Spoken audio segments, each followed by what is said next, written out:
ঘাটাইলের দিগর ইউনিয়নে বজ্রপাতে পুড়ে যাওয়া দোকানপাট পরিদর্শন করেন এবং ৭ দোকান মালিককে আর্থিক সহযোগিতা করেন সাবেক মন্ত্রী ও বিএনপির চেয়ারপারসনের উপদেষ্টা বীর মুক্তিযোদ্ধা লুৎফর রহমান খান আজাদ। উল্লেখ্য যে টাঙ্গাইলের ঘাটাইল উপজেলার দিগর ইউনিয়নের আমিনবাজারে বজ্রপাতের পর ভয়াবহ অগ্নিকাণ্ডে ৭টি দোকান পুড়ে যায়। রবিবার রাত উপজেলার দিগর ইউনিয়নের ফুলবাড়ি এলাকায় অবস্থিত আমিনবাজারে এই দুর্ঘটনা ঘটে। স্থানীয়দের সহায়তা এবং ফায়ার সার্ভিসের তাৎক্ষণিক হস্তক্ষেপে আগুন নিয়ন্ত্রণে আনা সম্ভব হলেও এতে প্রায় ৩০ লক্ষ টাকার ক্ষয়ক্ষতি হয়েছে বলে দাবি করেছেন ক্ষতিগ্রস্তরা। দোকান মালিক ও প্রত্যক্ষদর্শীরা জানান, রবিবার রাতে ঝড় বৃষ্টির সময় হঠাৎ করে বজ্রপাত শুরু হয়।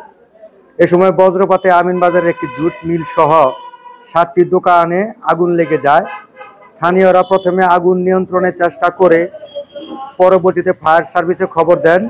খবর পেয়ে ফায়ার সার্ভিসের সদস্যরা ঘটনাস্থলে পৌঁছে ১ ঘন্টা চেষ্টা চালিয়ে আগুন নিয়ন্ত্রণে আনে।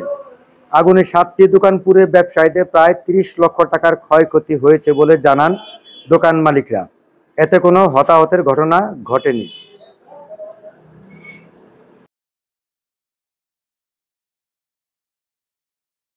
কিন্তু তিনি দেখতে এসেছেন, ক্ষয়ক্ষতির পরিমাণ সম্পর্কে জানতে এসেছেন, তাদের সমবেদনা জানাতে এসেছেন।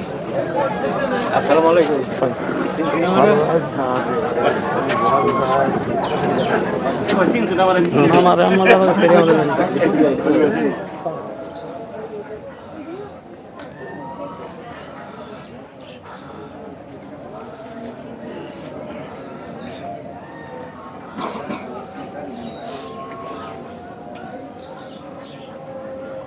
লোক আছে স্বামী